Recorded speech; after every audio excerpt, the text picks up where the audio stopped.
विद्या प्रकाशन मंदिर private limited.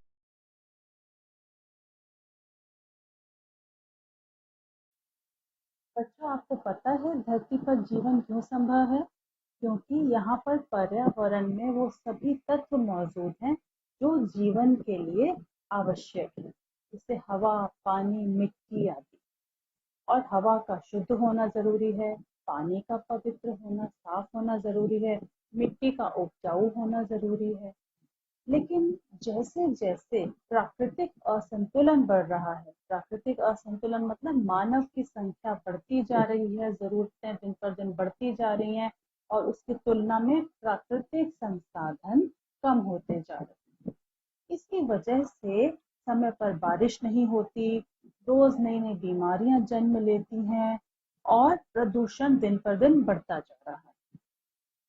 तो आज मैं चित्रा बंसल, आपकी हिंदी की टीचर, आपकी हिंदी की पुस्तक उल्लास की जो कविता पढ़ाने जा रही हूँ, उसमें हम देखेंगे कि एक किसान के लिए समय पर वर्षा का होना कितना जरूरी है। और किसान को तो उससे नुकसान होता ही है, अगर बारिश ना हो उसका नुकसान पूरे देश को उठाना पड़ता है।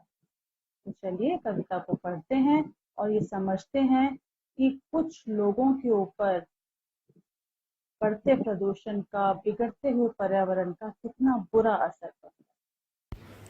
कविता का शीर्षक है बादल कब आओगे। चलिए पढ़िए मेरे साथ साथ। बारिश आने वाली थी, गर्मी जाने वाली थी, एक बार फिर से खेतों में फसल लहराने वाली थी। एक बच्चा सोच रहा है मन ही मन कि उसे और उसके परिवार को ये आशा थी कि बारिश आने वाली है, वर्षा होने वाली है और गर्मी जाने वाली है और एक बार फिर से खेतों में फसल लहराने वाली है। जब वर्षा होती है, गर्मी कम हो जाती है तो खेतों में फसलें लहराती हैं, तो उससे पहले ही किसान उसकी तैयारी कर लेते हैं। आगे देखते हैं। पापा ने सोचा खेत देखकर पानी बरसेगा, फसल उगेगी, अभी से करूंगा तैयारी, तब पूरे साल वह पेट भरेगी।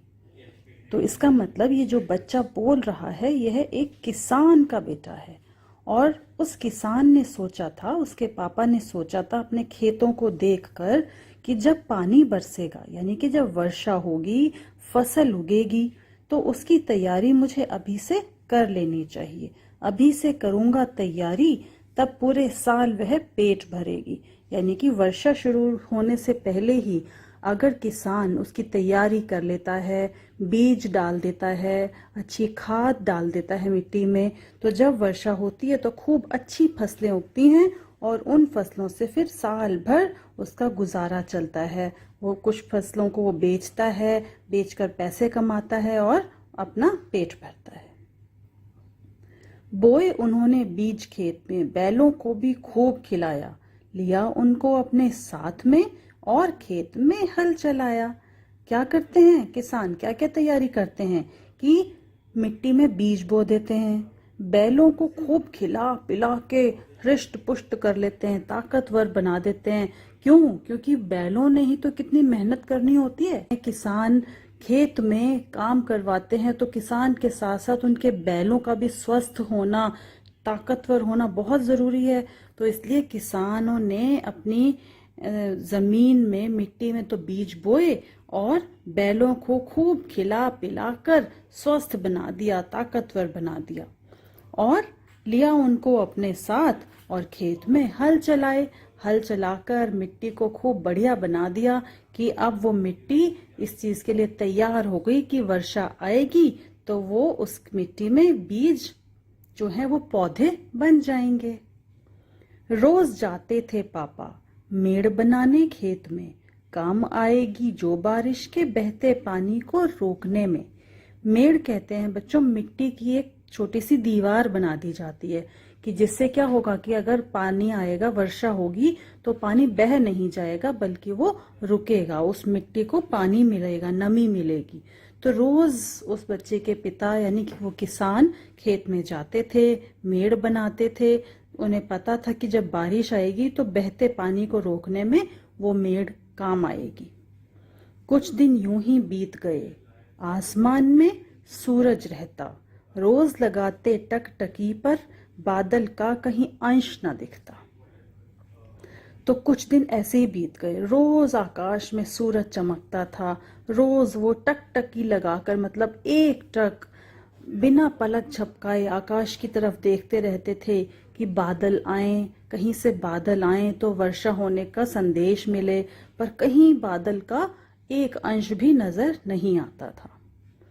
पेड़ पौधे लगे सूखने, धरती भी लगी थी फटने, व्याकुल हुए पशु पक्षी भी हाहाकार लगी थी मचने।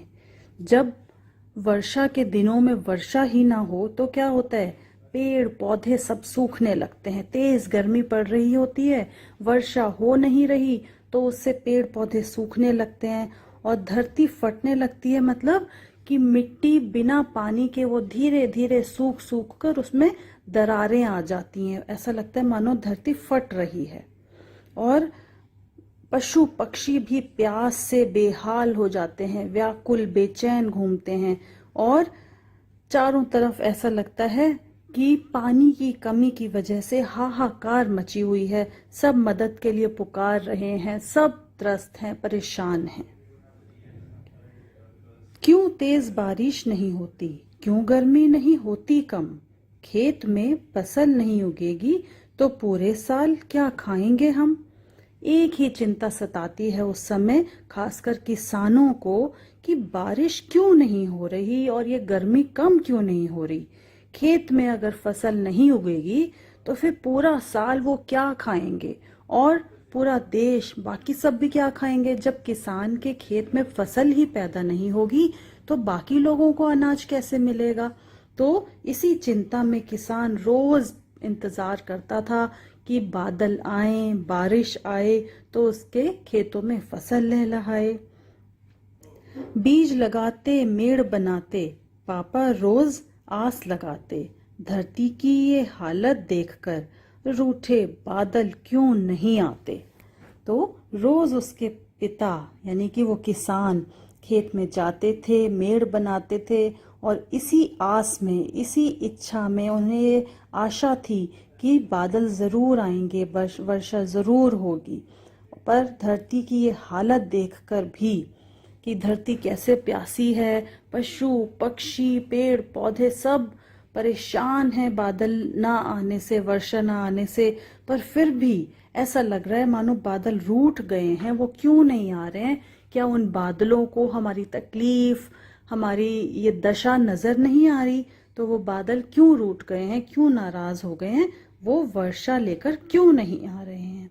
तो इस तरह से वो छोटा बच्चा जो अपने पिता को रोज देखता है कि वो किस खेतों में जाकर कितनी मेहनत कर रहे हैं, और वो ये भी जानता है कि अगर बारिश नहीं हुई तो खेतों में फसल लहलहा नहीं पाएगी और साल भर उन्हें और किसी को भी अन्न मिलेगा नहीं। तो इसलिए वो अपने पिता की परेशानी देखकर खूब दुखी हो रहा है, परेशान हो रहा है और यही सोच रहा है कि ये बादल हमसे क्यों रूठ गए हैं, ये वर्षा लेकर क्यों नहीं आ रहे हैं।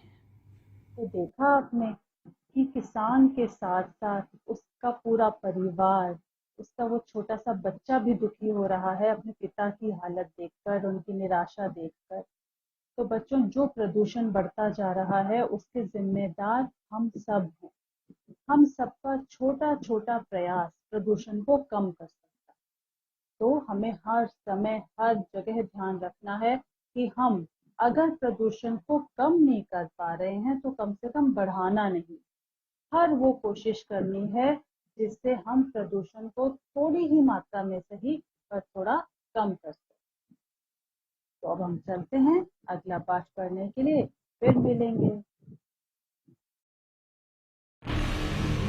विद्या प्रकाशन मंदिर प्राइवेट लिमिटेड।